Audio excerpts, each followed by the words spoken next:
What's up mga kapinoy, magandang buhay, magandang araw sa ating lahat. For today's video mga kapinoy ay magbebenta tayo ng lata. Pero bago yan, introhan muna natin.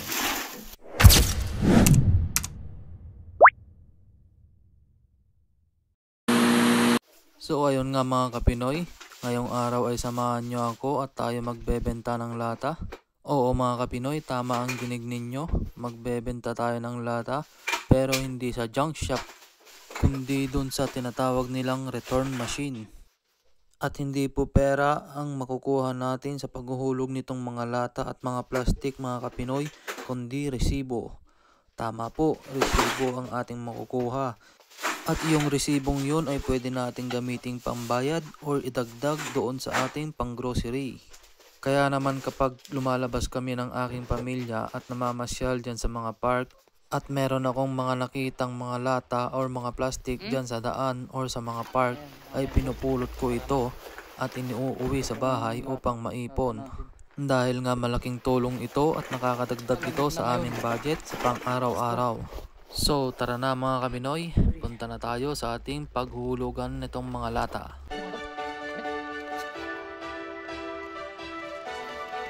May home, hulugan natin mga lata. Kaya yung home, alam sa amin ito, permits, pwede permits.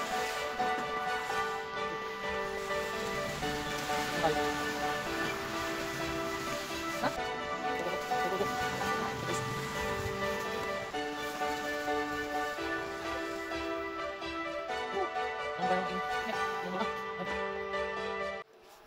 So, dito na tayo mga idol. Ito na yung machine. Pwede lang itong ating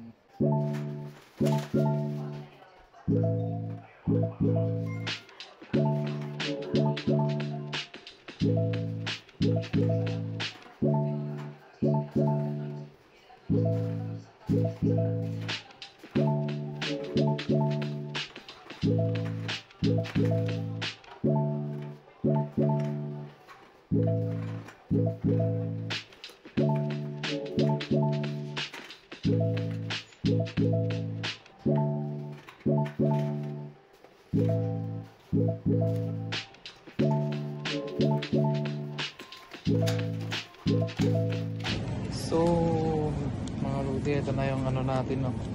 Ito na yung napagbentahan natin ng ating lata. Naging 3 resibo kasi ano, may hindi ako nakita dun sa plastic. Kaya naging 3 resibo. Tignan nyo yung mga ludi, 25 euro lahat siya. 25 euro times 60.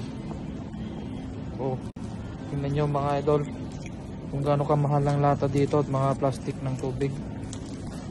Kaya marami din dito mga finish na namumulot din ng lata. Kaya madami tayong kaagaw sa pagpulot ng lata. Yung nakasabayin ko kanina, di ko lang na video na finish. Ang dami niyang ano, dami niyang lata. 3 plastic bag na itim. Kinarga niya sa machine. Yung sa akin bale isang plastic lang na plastic bag lang na itim. Hindi pa siya puno.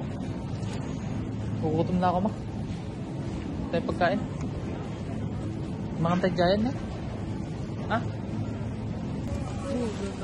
So dito na tayo mga idol sa may cashier. Nalalagay na yung hindi ni